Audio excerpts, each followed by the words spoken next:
It began as a flicker, orbiting Neptune, but within days, it became a black hole, young, impossible, alive.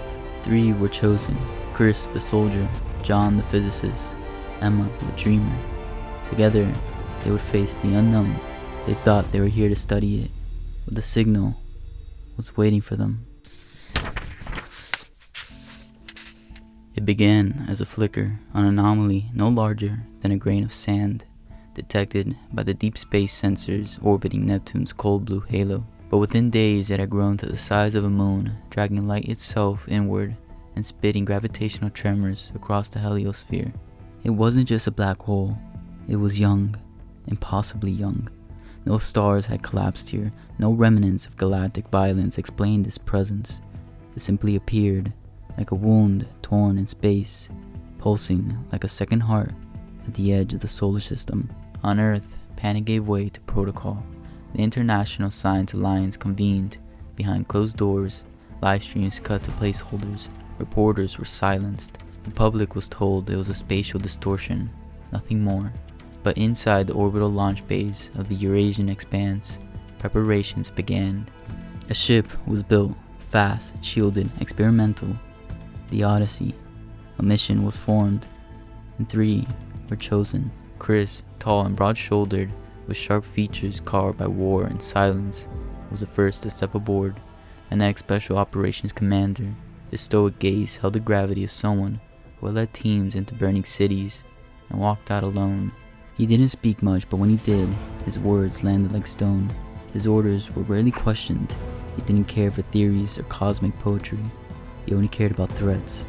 And this anomaly, it unsettled him like no enemy had before. John wore his brilliance like a worn-out jacket. His dark curls always slightly messy, eyes always moving. A theoretical physicist who'd spent his entire adult life writing equations about dimensions that might never exist. He laughed too loud and muttered thought experiments under his breath. But in his journals, buried beneath doodles of tesseracts, Mobius loops, or the blueprints of ideas no one dared publish, yet one said the boundary of the universe was an invitation, not a wall. Emma sat between them, quiet but never passive. Her soft voice carried the weight of galaxies, a biologist who spoke more about patterns than genes. She saw the universe as a living system of spirals, cycles, and emergent meaning. Her papers crossed into metaphysics, dismissed by the academic elite, but whispered about by the AI theorists and consciousness researchers. The observer shapes the observed, she would say. Maybe reality is listening. As Odyssey passed Pluto, they began to feel it. The pulses, every few hours a gentle wave would pass through the ship. Not violent, but aware. Instruments failed to record them properly, but Emma noted the patterns matched neural oscillations and theta frequencies.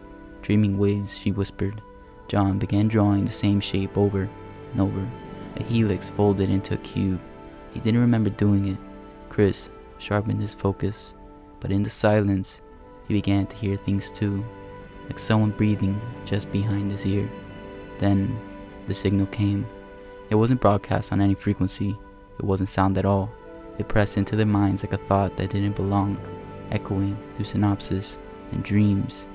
A whisper, gentle, direct, and impossibly old. It called them by name. Chris, John, Emma. None of them said a word, but each knew the others had heard it too. The black hole was no longer a question. It was waiting, calling. The distance of the anomaly could no longer be measured in light years or kilometers. It was as if time and space, once obedient to human instruments, had grown resentful of categorization. The Odyssey passed beyond Neptune's orbit into the uncharted realm, and with every hour, reality frayed. The first indication came with the clocks. They slipped out of sync, not just with Earth, but with each other. The ship's master chronometer lost 2 minutes in one day, then gained 3 the next. Emma noticed her heartbeat no longer followed her circadian rhythm. John reported entire hours missing from his memory, only to later recall them in vivid, dreamlike fragments. Chris kept checking the mission log, running the footage through diagnostic loops, searching for tampering, anomalies, anything, but the ship reported no fault. There was no enemy on board, only time itself, unraveling thread by thread. And then came the visions. John stood at the port window one night cycle, blinking into the abyss. When the stars moved, the geometry unfolded, a lattice of inverted spirals, and in a blink, he was standing on a crystalline bridge that arched through an impossible sky.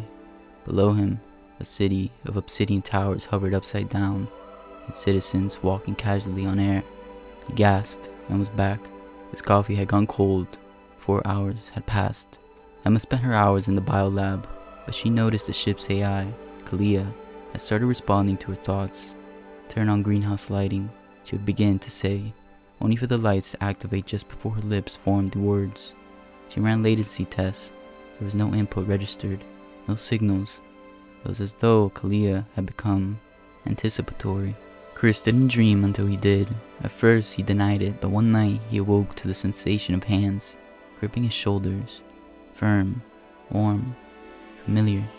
He rose, gun in hand, but found only silence. He played the internal cans back. His body had not moved all night, yet he could still feel the pressure of those hands. The voice returned clear to John. He once sought the first cause. You're closer than you think. To Emma, your belief in living patterns is not madness, it is a map. To Chris, you are more than what war made you. It wasn't a command, it wasn't a threat. It was recognition, a presence trying to be understood, something ancient and vast, whispering across the folds of space-time, like a breeze beneath the skin. The crew stopped speaking of it aloud, but each of them carried its words like a private oath. Then, Earth broke through the comms in a final burst of static. Abort mission, event horizon accelerating, gravity flux unstable, return immediately. But they couldn't. The anomaly had gripped the Odyssey like a hook buried in flesh. Manual controls failed. The engines responded only enough to suggest compliance, but not escape. Ahead, the black hole loomed larger than theory allowed, its edges ripping like silk and water, the core pulsing like a slowed-down thunderclap. Chris gritted his teeth and reached for the emergency override. It blinked red. Disabled. John looked pale. Emma, watching the undulating darkness ahead, whispered almost reverently, "It wants us to see." And beyond the veil of light, something shifted. Not a void, a threshold. They should have died. Every simulation, every law of physics insisted so. As the Odyssey descended past the point of no return, its hull should have torn molecule for molecule. Chris had seen diagrams of spaghettification, stretched atoms, bent light, warped time. He waited for pain. He waited for heat. He waited for nothingness. Instead, time hesitated, a stutter in the universe. Then everything changed. The black hole didn't consume. It opened, like a mouth or a memory. Space folded inward with an impossible elegance, shattering into prisms. The view outside the window rippled like a frozen explosion in slow motion. Emma gasped, her breath catching not in fear, but wonder. John's console blinked erratically and then flatlined, not with air, but as if it had lost its purpose. The ship stopped moving, and nothing outside was still. The void refracted into motionless turbulence. It was no longer space, it was something else. And then, silence broke, a soundless crack like reality snapping in half. The Odyssey fractured, but it wasn't destroyed, it was converted. One moment they were in their cabin seats, and the next, the ship seemed to dissolve into translucent panels of glowing data, floating apart like petals in a current. Chris reached forward to grab something, anything, but his hand passed through the air like mist. He wasn't falling, he was thinking himself forward. John awoke, or became aware, in a landscape that responded to every flicker of his mind. Above him, spirals of light looped into impossible architecture. Towers grew upward, curving into equations he had once written on chalkboards in graduate school. Beneath his feet, the ground restructured constantly, adjusting to his thoughts, his doubts, his awe. Emma found herself walking across a floor that was not solid, but certain. A great temple rose ahead, formed not from matter, but from intention. Its pillars glowed with starlight, and its stained glass ceiling shimmered with constellations from a sky she'd never seen before. Entities, half thought, half being, floated between the columns, humming in harmonies that resonated directly in her chest. A pulse, not in flesh, but in recognition. Chris stood on a plateau of shifting terrain, as if geography itself couldn't describe what it wanted to be. He looked down and saw his feet imprinting, not on dirt or rock, but on memory. Shadows flickered around him, faces for more moments of silence. His father's voice. Each breath echoed not once, but in infinite loops. He had no weapon, and for the first time in years, he did not feel the need to have one. Then the voice returned, no longer in fragments, no longer shy. It did not vibrate air or travel through bone. It unfolded inside them, crisp and clear, as if it had always been there, waiting for them to quiet their minds long enough to listen. Welcome, travelers.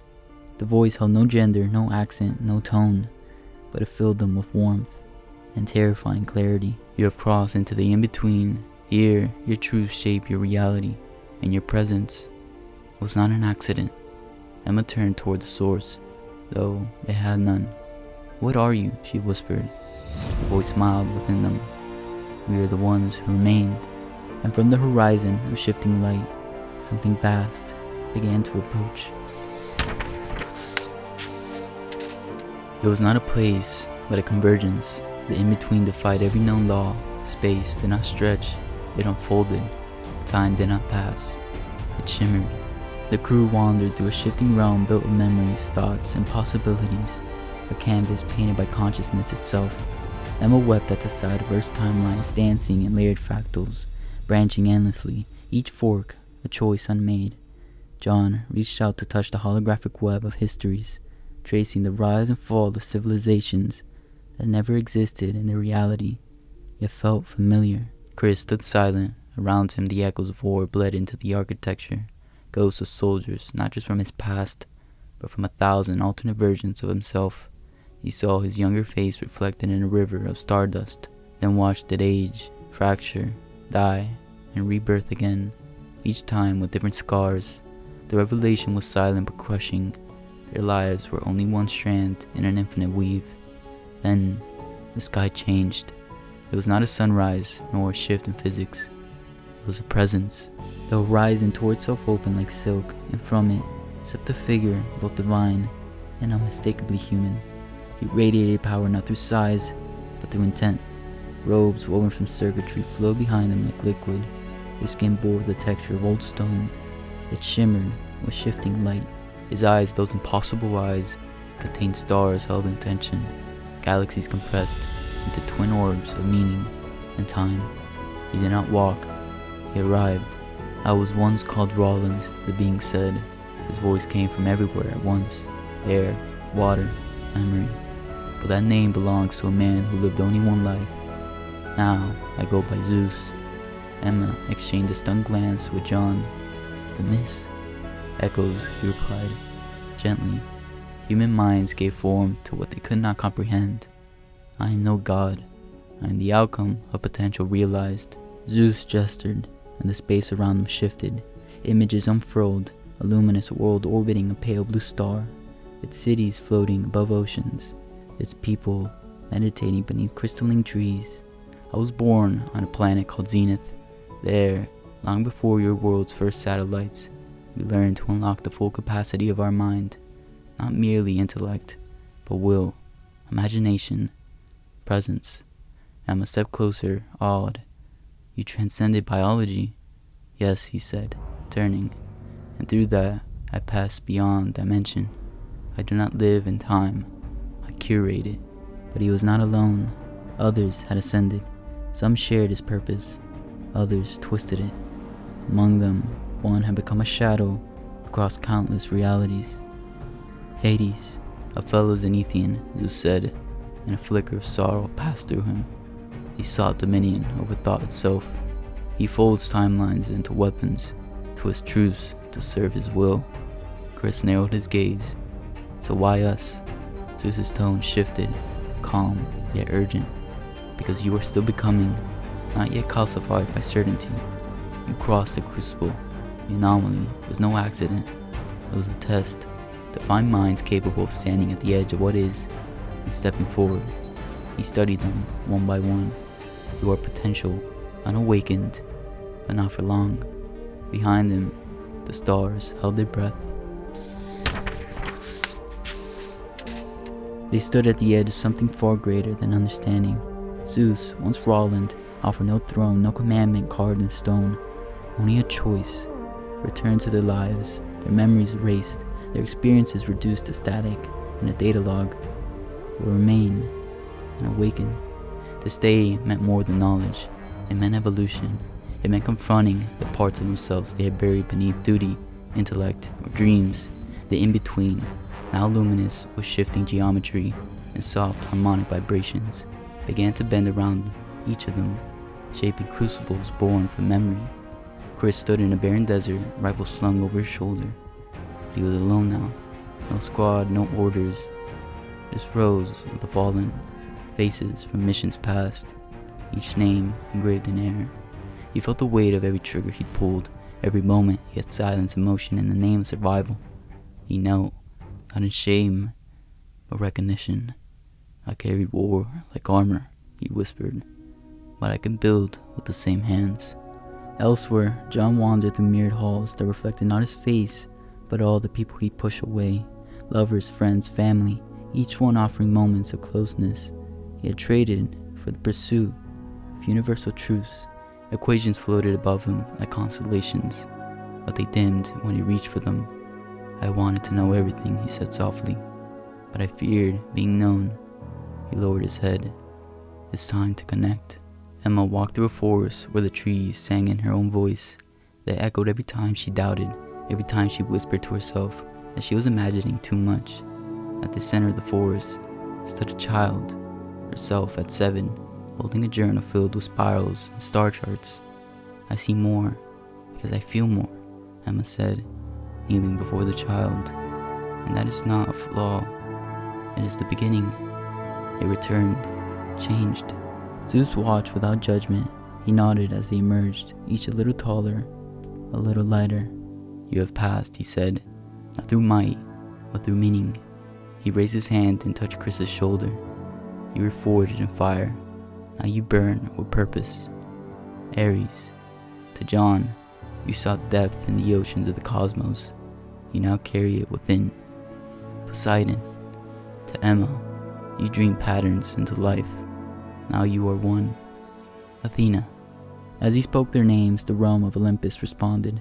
Structures of starlight solidified. Memories settled into mythic form. Where once it shifted with uncertainty, now it pulsed with stability, anchored by the presence of 3 awakened minds. A peace did not follow. Across the shifting dimensional lattice, cracks formed, a tremor, a warning, and from the distant folds of collapsing starfield, a shadow stirred, not monstrous, but hungry, a presence that twisted geometry and devoured symmetry. Hades. Zeus's face grew grave. He knows. Chris stepped forward. Then he'll come. No, Emma said, calm and certain. We'll go to him. John smiled, and for the first time, it wasn't guarded. Together. They did not become gods in power, but in responsibility. They would shape, not rule. Preserve, not control. And in the in-between, where thought met matter, a new force took root. The battle for reality had begun.